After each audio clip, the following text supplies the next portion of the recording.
মা, আমরা ঠিকঠাক বিয়ে বাড়িতে আসলাম তো? হ্যাঁ মানু, এই বিয়ে বাড়িটাই হবে। কিন্তু মা, এটা তো ভূতেদের বিয়ে বাড়ি লেখা। আমার তো ভয় লাগছে। আরে মানু, কার্ডটাই নিয়ে আসতে ভুলে গেছি। আমার তো ঠিক মনে পড়ছে না। কার্ডে তো লেখা ছিল ভূতনাথ ভূতনাথদার বিয়ে বাড়ি, কিন্তু এখানে তো ভূতেদের বিয়ে বাড়ি লেখা আছে। হয়তো ভুল করে ডেকোরেশনের লোকে লিখে দিয়েছে। এটা ভূতনাথদার বিয়ে বাড়ি হবে।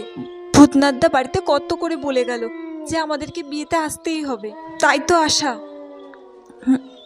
মা, কি সুন্দর বিয়ে বাড়িটা গো, খুব সুন্দর করে সাজিয়েছে, কিন্তু লোক নেই।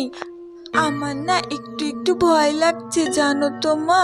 চারিদিক দেখো কেমন শুনশান। বিয়ে বাড়িতে তো দেখেছি অনেক লোক থাকে। আমি তোর বাবাকে কত করে বললাম, চলো ভূতনাথদার বিয়ে বাড়িতে চলো।